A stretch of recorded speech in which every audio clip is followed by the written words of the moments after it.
keep reminding me to do that. I'm happy, so I'm generally smiling all the time. Well, here we are. We're live on Facebook. It's 3 p.m. and it's time for Dinner with Nanny Bubby. Hello, everybody, and welcoming today for our interview is Don Hamrick. Don, thank you for being here. It's my pleasure. It's great to see you again. I know. So I just, I have on the Chapman logo. I have the Chapman logos up here on my cupboards. Oops, I lost you. Let me get you back visually. There we go.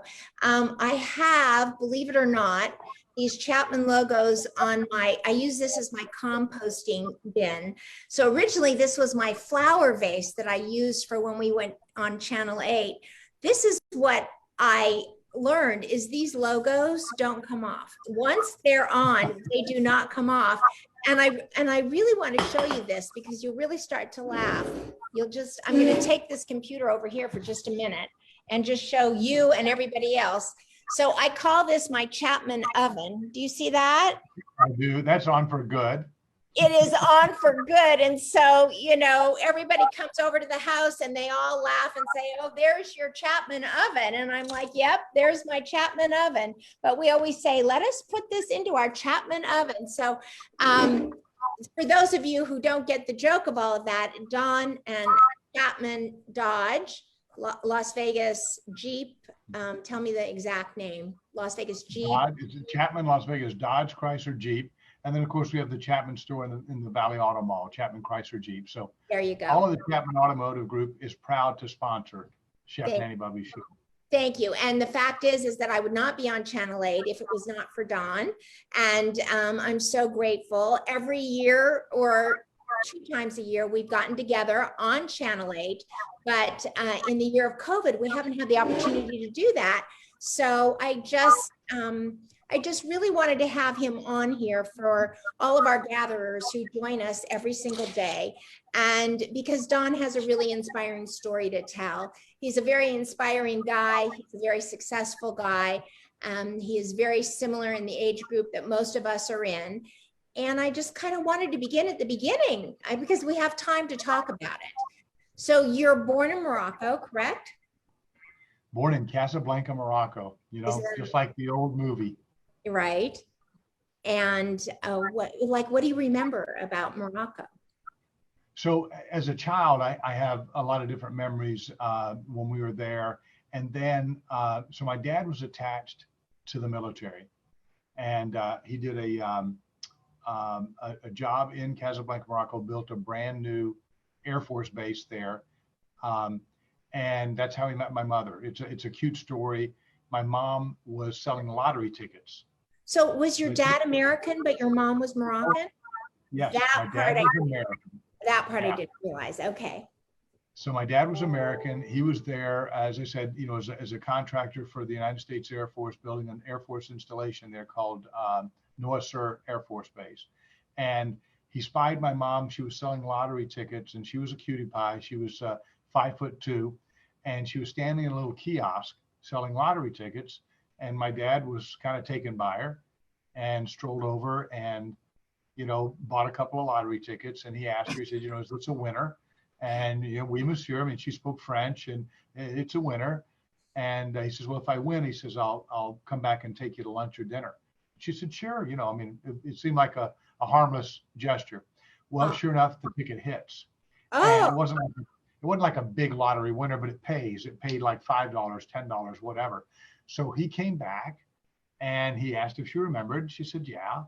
And the next thing you know, they went out on a date. Now her brother came with her as the chaperone. And the three of them went out for lunch. How old was she? So at that time, she would have been about 24. Oh, my. And my dad was a good deal older. He was like 42. So, love doesn't know age. And so they hit it off. And, a few years later, got married and had my brothers and I. But it's a cute story. Jack Sheehan? Yes. The author?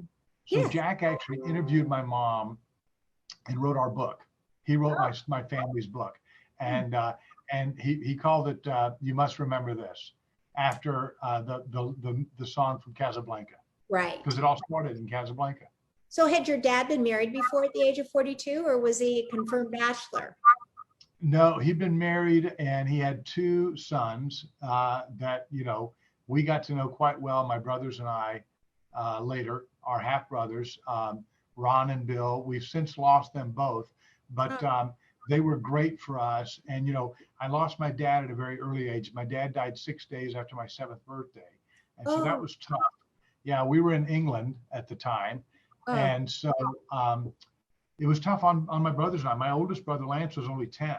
So, we grew up without our father, but our mother was amazing and filled the gap in. But then our half brothers became that connection to our dad because they were American. They were, they had so much of my dad's mannerisms, his style of speech, and his sense of humor. My dad had an amazing sense of humor. So yeah, it was cute. I wouldn't change a thing. Life works out. It does. Life does. And I want to say hello to all of our gatherers who are finding us now and tuning in. Roseanne is here. Frank is here. My mother is here. And Teresa Anderson, who is here. So these are all of our regulars that are all starting to find us now and gather in. So you went to London first. So you left Morocco. Now you're in London. And I didn't realize that you lost your father at such a young age, Don. That can be very traumatic. So how or what brought you to America? Like, how did that take place? Like, why didn't mom take all three of you and go back to Morocco? So, that was an option. I mean, and so it's so funny. I mean, so my mom and dad were married for a little over 12 years. And then he passed away. And my dad had some health challenges. And he had worked hard to overcome them. Things seemed like they were going to be okay. And then he had a heart attack at a very young age. And so the Air Force came to my mom and they said, look, we will move you one time anywhere that you want to go. We'll absorb the cost to take you. He was still in the armed. He was still attached to the military. He was a GS, government services. So he was a GS. Okay. And so they said, look, we'll pay to move you and your family if you want to go wherever. And they would have moved us back to Morocco. They would have moved us. We could have stayed in England. As a matter of fact, the little community that we were living in offered us a pension to stay in England. It was very small. And, actually, when we came to America, Social Security was very small. So this was 1966 when we moved to America. And our Social Security checks were $288 a month. It was $72 per person per month. So a family of 4 lived on $288. And my mother was amazing because she would save $28.80 every month. She was raised to save 10%, put it aside, and live on the difference. And she did that. She never wavered. And we came to America because my dad wanted us to have an American education. And so my mom wanted to be true to my father's wishes. He'd also wanted to retire to Florida. She tried to get us there. The closest we got was South Georgia. And if you know anything about South Georgia, it might have only been 30 minutes away from Florida, but it's, quite a long ways away in other ways. But we loved South Georgia. The people were great to us. You weren't raised in Atlanta. You were raised in South Georgia. A little tiny town. It was a big farming community. They grew tobacco and cotton and soybeans. So let me ask you this. Just let me ask you this. And I want to say hi to Cynthia, who's here as well. Your first language, was your first language English? Was your first language French? Do they speak French in Morocco? Is that the language? I didn't know if it was Arabic or French. Yeah. So I grew up speaking both French and Arabic. And my father used to kid my mom that he had 2 sons he couldn't talk to because we spoke French and Arabic and he just spoke English. Right. And we forgot the Arabic except for the curse words. That's still in our lexicon, but I don't use it very often. And then I do speak pretty good French. I mean, I can get by, and my brothers as well. And then we, obviously we learned English, but that started in England, and it was great when we were in England. But then when you move from there to Georgia, oh my gosh, You're speaking English with Queen's English accent and plus a Moroccan French accent. And it's a mess, right? Like I remember going to Hong Kong for the first time in 1980. Well, even before that, I think it was 1984 or 85.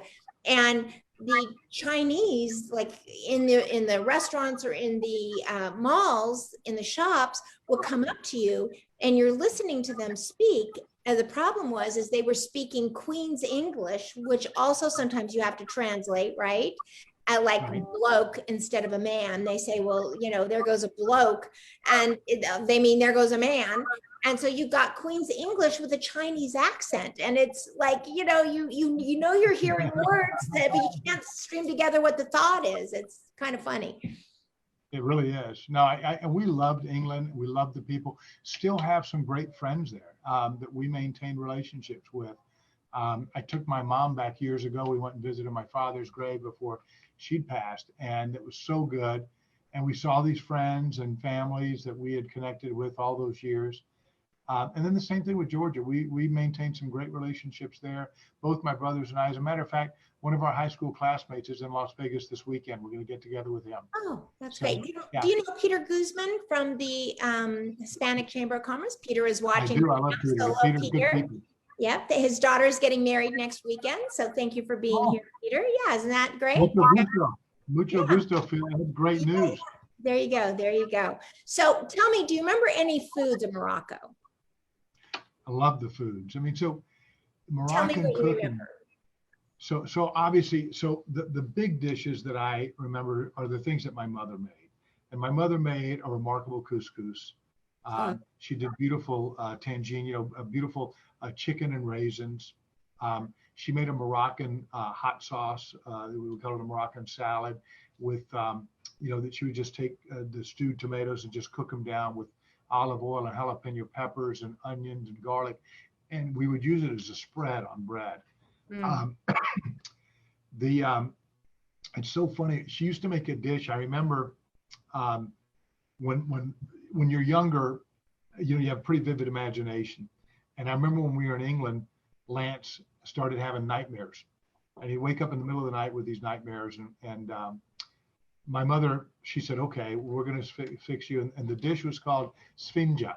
And I don't know, that's the Arabic word. I don't know how you'd spell it. If I did it phonetically, it would come out like Sfinja, sfinja.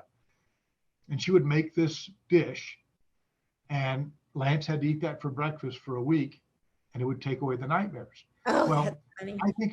I think it was all psychological. But Sure. you know, Lance did it. He did it every day for a week, and the nightmares went away. So I remember, God, I wanted to try, because the sfinja actually tasted great. And so I could hardly wait till I started to get nightmares so that I could go to my mom and go, hey, I'm ready for the sfinja. So there was that, all these different dishes that she did, so many of them connected with my brothers and me on a memory level, as well as the foods and the tastes, and they were all about what was happening around the food. I want to welcome Heather Larico, who's here. Alexandria Pergi is here. Lisa Dell is here. And so we've got all kinds of people finding us and tuning in. Everybody's gathering. Yes, everybody's gathering, because that's what we do. We gather with Nanny Bubby. So let me ask you this. So now I'll tell this cute story, is that when I had Don on the KLAS on the TV show, I wanted to make something classic Moroccan, which I made Moroccan chicken, which was amazing. It's like my favorite recipe, I have to say. Somebody asked me what my favorite recipe is the other day, and I said, I don't think I have a favorite, but I have to say, I love that Moroccan chicken, because that was my first time experimenting and trying to figure out exactly what to do, how to make it good. But the other thing that I had never made in my life, and because I'm from here, I never wanted to make it, is because you're from Georgia, you wanted like something classic Southern, which was collard greens. And I'm like, oh my God, I don't know how to do that. But oh my God, they said, you said that they were your favorite ever. And I don't think you were. No, I'm not blowing sunshine up your skirt. I was telling you exactly what I believe. But you know, the thing about collards is it takes a mess of them to make just a little bit to eat. You know, you saw how much you had to stuff in there. And so, you know, in the South, it's the same way. You'd get a big pot of collards, and you got to clean them real good. And you get the collards all clean, and then you just cook them down. And it's really about what you cook them with. and how you spice them and flavor them.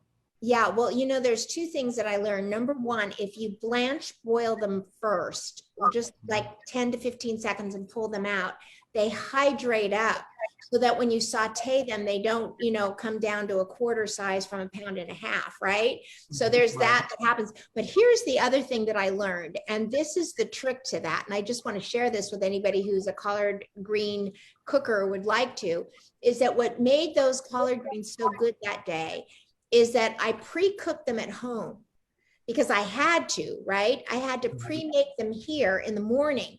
And then they were in the refrigerator. Hey, Mark Goldberg, thanks for being here. Then I had to take them to Channel 8 and I had to reheat them at Channel 8.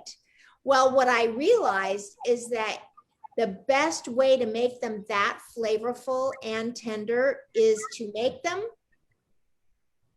unmake them, and then bring them back a second time to a boil. And that is the trick to those collard greens, that and red chili pepper. yeah, red chili pepper, that's it. But I think that makes sense, because you kind of like, so you like cooked them a part of the way and then you stopped and then cooked them the rest of the way. And so, yes. Yes. And they sat in those juices for 2 or 3 hours before I was able to reheat them. And the difference in the taste, this is what I want to tell you and everybody else, the difference in the taste of the collard greens from when I left home and made them here and schlepped them all the way to Channel 8, that's a Yiddish word, and reheated them and tasted them. It was like a world of difference. And I remember this was my favorite. You literally were standing over the sink at Channel 8 and you were finishing up. I was Huh? There was no leftovers. No. I finished the whole tray, if you remember. Right. Yeah, so that's as good an endorsement as you're going to get. And I do have to say this because everyone, especially yesterday, we went out to my garden that I built and I gave them a tour of the garden. And I said, this plant right here popped up out of nowhere. And it's a collard green plant because I had pulled the collard greens after the winter because they were gone. But a little seed had stayed in there and it popped up a new plant. But the really cool thing for me is that I only planted collard greens because of Don and Jeannie. And the very first harvest that I made, I was able to take them over to your house and leave them for you. So you got my very first harvest of collard greens. And they were good as well. So yeah, we cooked those babies up too. Yeah, and what else is your very favorite Southern food? So in the South, I mean, we had a lot of fun. I mean, they do fried chicken in the South. What is that? It's fried chicken. Oh, fried. I thought you said five chicken. No, fried chicken. Sorry, my Southern accent must have kicked in there.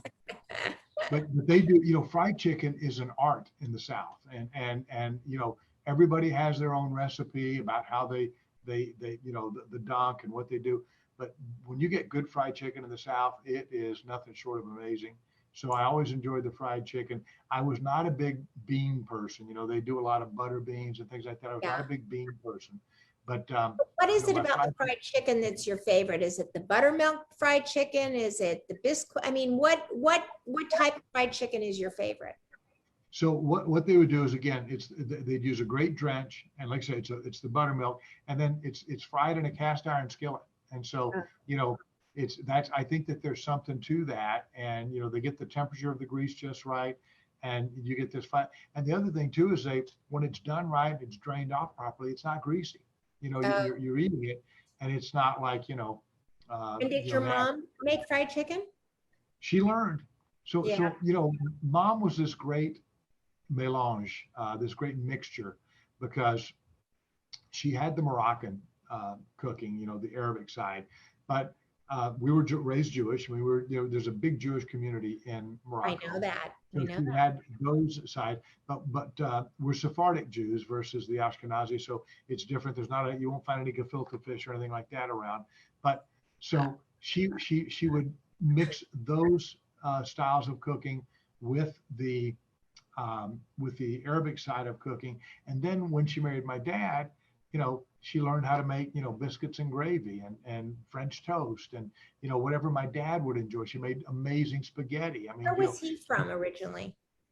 So my dad was born in Kansas City, Missouri. Okay. He lived in Seattle, Washington, and in Los Angeles. My dad's claim to fame, he was the double for Hopalong Cassidy. You remember the Yeah. cowboy star? Okay. Yep. So him and my father, his name was William Boyd, and him and my father looked very much alike. The difference was William Boyd was afraid of horses, and my dad, grew up in Kansas and could ride horses, and that was no big deal. So whenever you saw William Boyd on a horse, Hopalong Cassidy, and it wasn't like one of the fake scenes where he's riding a topper and you're watching him move up and down and there's really nothing happening. Whenever you saw him on a horse actually riding, that would be my father. Oh my God. Who would have ever guessed that Hopalong Cassidy was afraid of horses? I know, it was crazy. Why would they cast him in that role? Why not find someone else? Well, he was good. I mean, they kind of liked him. He was famous. That's William Boyd. So it was cute. Awesome. Years ago, you guys know about the Sawdust Festival in Laguna Beach. In Laguna Beach, Sawdust Festival. Years ago, I was down there, and one of the honorees for something they were doing, or a past honoree, had been Hopalong Cassidy and William Boyd, and they had this giant poster. And so I bought 4 of them and gave one each to my mom and my brothers, and of course kept one for myself because it was kind of a remembrance of our dad. Oh, that's cute. That's very, very sweet. So let me ask you this next question, which is a little more challenging, difficult, I think. Is that, so you made your way to Vegas because of your oldest brother, Lance, who came here just on a whim. He was a pioneer, so along the road he came. He's now in Texas, correct? He's in Texas now? No, Lance is still here in town. Oh, he was in Texas. Yeah. He was in Texas for a little while, but no, he's been in Las Vegas pretty much consistent. He hasn't moved away. He's gone and visited, but no, he's been in Las Vegas. And your youngest brother must be in Texas. Is your youngest brother in Texas? No, Bobby's here too. All right. Well, I don't know where I got that from. I could have sworn that you had told me that Lance moved to Texas, but anyway, far beyond me. So hello, Lance, if you're watching. Yeah. Lance and Bobby are both here in Las Vegas. Okay. And all right. Great. I apologize. Bad information that I probably made up in my own head, but nonetheless. So you're here and you start selling cars. And of course, you've had a success story in your association with the Chapman organization, the Chapman franchise, Arizona, Nevada, Las Vegas. Where else is Chapman at throughout the country? Yeah, well, they're in Phoenix and Tucson are big footprints. And then we have a little dealership in a mountain community called Payson, great little area up there. And then of course, Las Vegas. But yeah, the Chapman group, they've just been amazing. John and Ted Chapman, the brothers, are co-CEOs. They're great people to work with. They've been very, very supportive of us in Las Vegas, giving a lot of latitude to do the things that are good for our company and to support our community and do the things that we feel are good for Chapman. Well, that's what you've done. You've been a big supporter. You're a big philanthropist in the community, and you've certainly done a lot of good. But of the good that you have contributed to, do you have a few favorites that you really have loved? There's so many great organizations in this city. Marla, I don't think that people realize what a generous community Las Vegas is. And you and Tom, you've been in town a long time. I see you at all the events, and you guys have also been very generous. It's the kind of thing where people just don't realize how nice Las Vegas is. They see Las Vegas from the outside. They know our reputation. But, I love Make-A-Wish. Make-A-Wish just does amazing work. Jeannie was very active with Bishop Gorman High School. She was instrumental in the new campus they built. She was their director of advancement for many years. I think 13 years she was working there. So that's one that's really close to our heart. All 3 of our kids graduated from there. We love the arts, have done a lot with Nevada Ballet Theater. It's a wonderful organization. The Discovery Museum, the Children's Discovery Museum, does great work. If you look up and down, this community has wonderful nonprofits that do great work. Our food bank, 3 Squares, is one of the best in the country. Amazing. They do amazing work. Shade Tree does a lot of things to help. I could go on and naming the organizations, and we're just proud to be a part of any of them and help any of them. And if we can make a little impact, then that's very gratifying. I think it's the business, associations in this community, the businesses that have contributed greatly to the community's growth, right? I mean, we've had Boyd Group was so big in the development of the Smith Center, and you know, Wynn did many things in this community to help build it. And you know, those of us that are in business, we knew that we had to give back to the community in order for it to grow and to be the community that we all wanted it to be. We wanted the community to grow up. And finally, we have our, you know, 2 national sports teams here, which is really, like, I never thought I'd live the day when that happened. But I do want to tell you this. Roseanne, who is our moderator in the Gather group, who just was in Hawaii last week, and on the last day of her Kauai vacation, ended up in the hospital with gallbladder surgery, but she's fine. She's home. She's doing great. Welcome home again, Roseanne. And so glad you're doing well. But she just wrote this. She used to work, and Bobby would know her as Roseanne Berkey. I'm pretty sure it would have been the name she went under at the time, but she worked with Bobby in the late 80s at the Americana Group before he was a manager. They were just 2 realtors together. So there you go. She's sending up hearts. So that's good. So now we come to 2020, just in the interest of time before, you know, before we're on the air for an hour and a half. But it's COVID. And you just said that you manage over 300 people in your dealership. The world shuts down, the country shuts down, the strip shuts down, and you have a dealership. You have inventory that you're paying flooring on, right? That's not an easy thing. I don't know if your manufacturers gave you a break on your flooring. I have no idea. They did not. They didn't. No, they weren't in a position to do that either. I mean, Marla, this was something that hit everybody. Yeah. And so, you know, it was a tough situation. You know, they stopped shipping cars. I mean, you know, they stopped manufacturing cars. So there was 2 million units pulled out of inventory because we stopped manufacturing for a couple of months. You know, they closed the plants down, everything you just ground to a halt. And you're right, it was a very tough time. I mean, so I remember sitting with my management team and us sitting down trying to figure out what we were going to do. We'd been ordered by the governor to close down.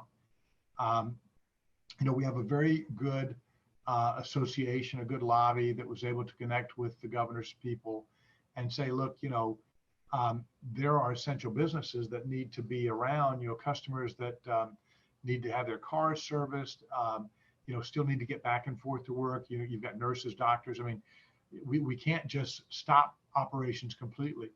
So they allowed us to continue our service and parts operations. And then shortly thereafter, allowed us to do vehicle sales remotely, you know, deliver to customers' homes, things of that nature. And then slowly we were able to reopen gradually, greet customers outside. It got to a point, Marla, where you could buy a car like you were buying a chicken dinner. We would do the order over the phone. We'd sit down, we'd handle everything. And then you would pull up, the car would be waiting outside. We would have one person that was masked up and all cleaned and everything like that in a tent, have all the documents for the client to sign, approve, hand them the keys, and they drive out. They'd be in and out of the store in about 10 or 15 minutes. And we got to where we were pretty good at that. And then slowly things, you know, opened back up, but we had our crews going Monday, Wednesday, Friday, or Tuesday, Thursday, Saturday, so that everybody just worked a 3-day work week. But you know, if you were here on Monday and you didn't see me, you thought I was taking the day off. And so I had to be there all 6 of the days to make sure that people knew that I was out front and not afraid. We were going to do what we needed to do. And we did, and we got through it. And our team responded very well. We had a few illnesses hit our store, but it was very small in the overall. And thank God everybody came out of it okay, and they're all back to work. And so, you know, it was a tough time, but we made it. We're here to talk about it now. I want to say hi to Sue Rainish, who just joined us, and also Paula Ramos Fustel just joined us as well. All of our gatherers finding us and coming in. Thank you so much for all being here. I forgot that you would be considered an essential service when, you know, I think it was 2 or 3 weeks before they decided what was essential and what wasn't. So there was some closure at first, but doctors and nurses had to get their car serviced or had to, you know, if they were about to need to buy a car, they needed to be able to buy the, you know, and get the transportation. I mean, let's face it, the doctors and nurses couldn't take care of those that were in the hospital via a Zoom link, right? No, And obviously. just about everything via Zoom, which we all have done. I mean, look at us. I still Zoom with Channel 8 every Friday, but, or I Skype actually, but, you know, it was a very difficult thing. Very difficult. It was. And, you know, I think off any of your staff, Don, was any of the staff? We didn't, because we worked with half crews. We didn't. Now we had a couple of staff members who decided that they did not want to work during that time, and we respected their wishes. They took leaves of absence. We didn't, you know, those that asked to resign, then we permitted them to resign. Those that asked for a leave of absence and wanted to maintain their seniority with the company, we allowed that to happen. So, you know, we were very flexible. Ultimately, you know, we just wanted to kind of get through it. And of course, at the very beginning, you know, everybody was thinking, okay, well, this is a 1 month deal, you know, and then a month later, we think maybe it's a 3 month deal. And then, you know, nobody anticipated it was going to last as long as it did and be as impactful as it was. Yeah. And so, you know, you kind of roll with it. It's interesting because I would say that just as we could have never imagined the shutdown, when you were in the middle of it, you can never imagine a day when you would be out of it. Just yesterday, I met a girlfriend for lunch at North Italia, and we were meeting at 12:30, so we didn't have the opportunity to get there early enough to find parking spaces and blah, blah, blah, blah, blah. And so I ended up having to park all the way down the parking lot at like the other side of the restaurant. And I was in a hurry, and I, you know, quickly locked my car, and I had changed purses. Of course I did, right? You have to change purses. And I went running into the restaurant, and the hostess was busy with some other people. And I just ran past the hostess, sat down, and hello, how are you? So good to see you, blah, blah, blah, blah, blah.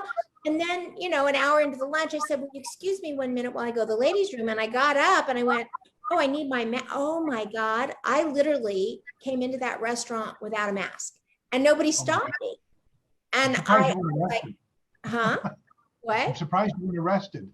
I know. It was crazy. So I said, "Can I borrow your mask?" So I had to borrow her mask to get into the restroom and get back. But it was interesting because, like, I wouldn't go 2 feet, you know, into anywhere without a mask at one point. And now it's like, how did I even forget that?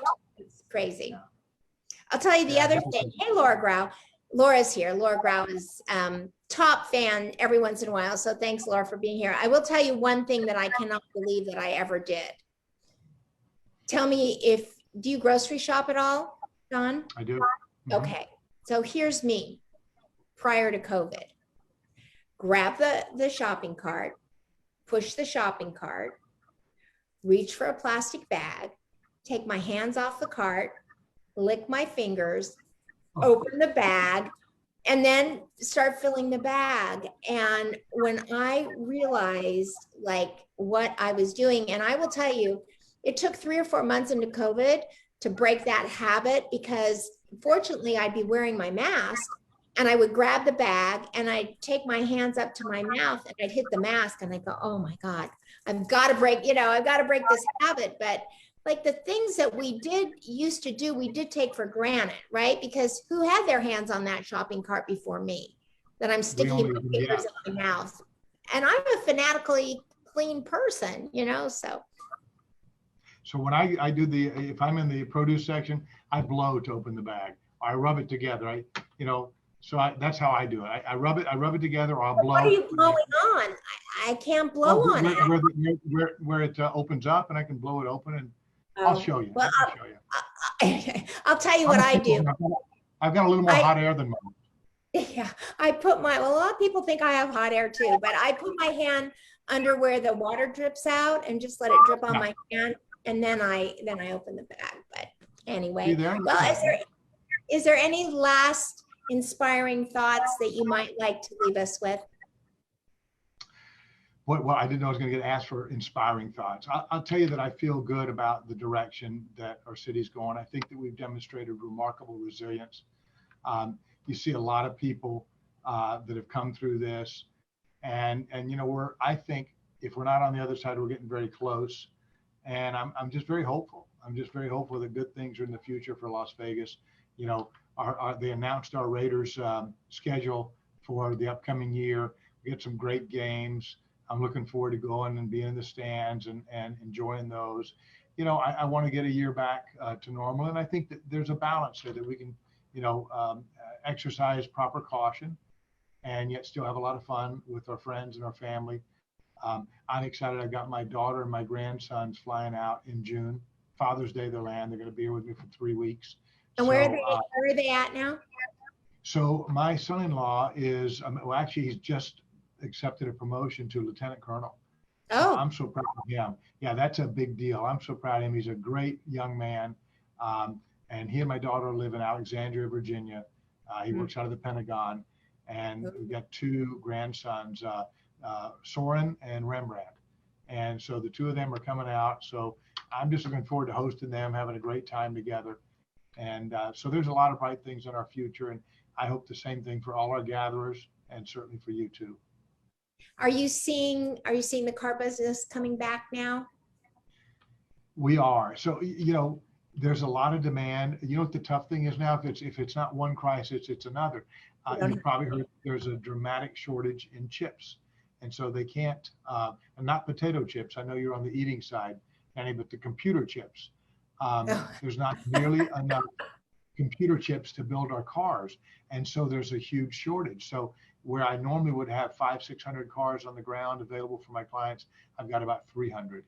And so it's about half the it's all about the inventory. Yeah. It's all about the inventory. Roseanne said, "Bravo to Don, and thank you for your service." But also, I think she means thank you to your son-in-law for his service. I think that's what she meant. Oh yeah. I mean, thank you for your service, but I think she's referring to your lieutenant colonel son-in-law here. I'll pass that on. Well, you know, I will leave you just with a few thoughts. When we were really shut down and I was not seeing anybody, but my associate producer that has always helped me since I started the show over at Channel 8, thank you to Chapman's sponsorship. And I want to say hello to Sherry and Tim Quillen as well, our dear friends and great people here. There you go, Quillen. That the only person I was seeing was Vile, who would come and we would shoot the segments and edit them. So we were not even doing them live then, we were just doing them and we would edit them ourselves and then send them over to Channel 8. But the most fun that we had, and I don't know, Don, if you caught this, but this is how the Chapman logo ended up on the vase and on the oven and on the refrigerator. And I was out in the garden and there was Chapman logo in the lemon tree and Chapman logo. We always said we should like hold a game after every episode and say, how many Chapman logos did you see in today's episode? Because we just got carried away with ourselves. Let's put one here. Let's put one there. Let's see if people catch it over here. And I don't know if you ever noticed it, but boy, that was like the kind of fun we were having during the shutdown, just hiding Chapman logos in the segment. Vilay's such a sweetheart. What a great gal. And, you know, I do appreciate seeing the logos everywhere. You know, it's our pleasure to be a part of the show and to sponsor you. You bring a lot of joy to people. So keep doing that.